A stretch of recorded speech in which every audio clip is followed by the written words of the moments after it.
Kevin Cooper is an African-American man from California, and he was hours away from execution. He had been convicted of brutally stabbing 4 people to death 30 miles outside of Los Angeles in 1983. But Cooper always maintained his innocence, and the way the case played out indicates that he might be telling the truth. February 9th, 2004 was to be his last day as a living man. His proximity to death became undeniable after being strip searched and dressed in new clothes to die in. Prison guards examined Cooper's arms for the best veins to administer lethal injections. But just hours before he was set to be executed, the United States Supreme Court granted a stay of execution. The warden abruptly put a stop to the well-oiled machine of capital punishment. Although the burden of proof in murder trials requires guilt beyond a reasonable doubt, judges in the Ninth Circuit had determined that there was reason to believe that law enforcement planted evidence that led to a wrongful conviction. Before I get to the specific evidence that was allegedly planted, consider the fact that Sheriff Floyd Tidwell, who oversaw the investigation, was later convicted for stealing more than 500 guns from the San Bernardino County evidence rooms. Unfortunately, stories like these aren't rare. But what makes this particular case of injustice stand out is that it didn't take place in Alabama or Mississippi. It took place in California, one of the most liberal states in the country. The state's left-wing politicians like Jerry Brown and Kamala Harris, who consistently say they believe in fighting for the disadvantaged, refused to conduct newly available DNA testing to ensure the right man had been convicted of the crime. Harris was the state's attorney general at the time, and she had the most power to do the right thing, but she refused. This horrible story all started on the morning of June 9th, 1983. A man named Bill Hughes arrived at a home in Chino Hills, California, where his 11-year-old son Christopher had spent the night. Inside, he found a horrifying murder scene. Douglas and Peggy Ryan and their 10-year-old daughter Jessica and his own son were laying dead in pools of their own blood. Their bodies had been chopped, sliced, stabbed with a hatchet knife and ice pick. But there was one person who managed to survive the torturous attacks. Here's a photo of Josh, 8-year-old Josh Ryan, the son of Douglas and Peggy, who survived despite a giant wound in his throat. He was the only one who witnessed the culprits. Hours after being discovered, Josh told social workers in the emergency room that the murders were committed by 3 or 4 white men. But his testimony changed throughout the trial, and he later believed that Cooper committed the crime. Ninth Circuit Judge William A. Fletcher is convinced that Josh's memory changed due to police influencing and grooming him. The judge said that deputies misrepresented his recollections and gradually shaped his testimony so that it was consistent with the prosecution's theory that there was only one killer. The evidence casting doubt on Cooper's conviction continued piling up. Several pieces of evidence pointed to 3 white attackers rather than 1 black culprit. For instance, light-colored hairs were found in the victim's hands. Several witnesses claimed that they had seen 3 white men in a car resembling the station wagon that was stolen from the Ryans' home the night of the murders. Witnesses also said they saw 3 disorderly white patrons at the Canyon Corral bar on the evening of the killings. The men were wearing bloody clothing and were riding in a car that many believe could have been the Ryans. Later, 2 bloody shirts were found nearby the bar. If what you're hearing isn't troubling already, just wait, because things are about to get worse. According to the New York Times, sheriff's deputies were contacted by a woman named Diana Roper, whose boyfriend was a convicted murderer and had recently been released from prison. She suspected that her own boyfriend, Lee, was involved in the killings. Lee came home late on the night of the killings with bloody coveralls. He was also driving in a station wagon that resembled the one that was missing from the Ryans' home.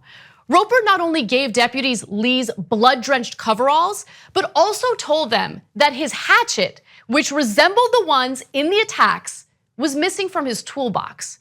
She said that on the day of the murders, she had laid out a medium-sized tan Fruit of the Loom t-shirt with a pocket for Lee. It was identical to the one nearby the Canyon Corral bar with the victim's blood on it. Here's how Roper described her boyfriend coming home on the night of the murders. Lee was wearing long sleeve coveralls splattered with blood. He did not have the beige t-shirt. Lee took the coveralls off and left them on the floor of the closet. A few days later, Lee had changed his appearance by cutting most of his hair off and trimmed his sideburns and his Fu Manchu mustache. But instead of testing the coveralls for the Ryan's blood, Deputy Frederick Eckley confessed that he threw the evidence away and pursued Kevin Cooper instead. It was easy to pin the crime on Cooper because he had just escaped a minimum security prison by walking through a fence. His hideout, unfortunately, was an empty house only 125 yards away from the Ryans' home. 2 San Bernardino cops searched Cooper's hideout one day after the victims' bodies had been found. They didn't find any evidence implicating him, but all of a sudden, things began to change. According to the New York Times, the sheriff's office bungled the forensics so that 70 people trampled through the crime scene. A lab technician who found shoe print evidence against Cooper was later fired for stealing heroin from the evidence room. It turns out the same lab technician had later planted evidence against another man named William Richards in a separate murder trial. As a result, Richards was wrongfully convicted and later exonerated. The bloody shirt that was found near the bar did test positive for Cooper's blood.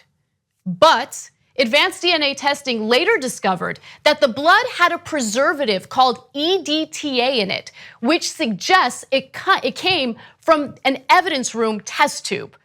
Okay, just let that sink in for 1 second. The blood had a preservative in it. It came from a test tube.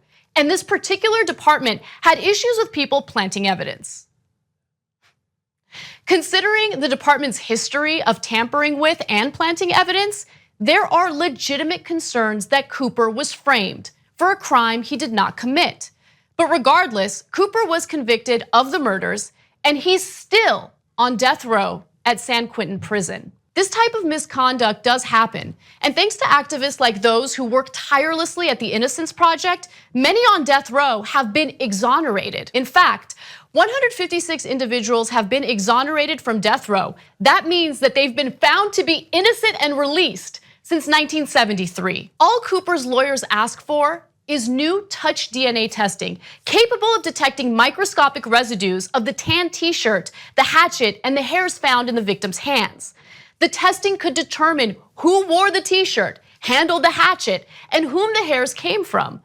But when Cooper asked Governor Jerry Brown and Kamala Harris for help, they rejected him.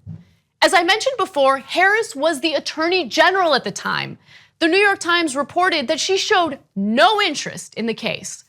But after the Times published a column on this case, Harris reached out and said the following: "I feel awful about this. As a firm believer in DNA testing, I hope the governor and the state will allow for such testing in the case of Kevin Cooper." I suppose her response is better than nothing, which is exactly what Cooper received from Jerry Brown.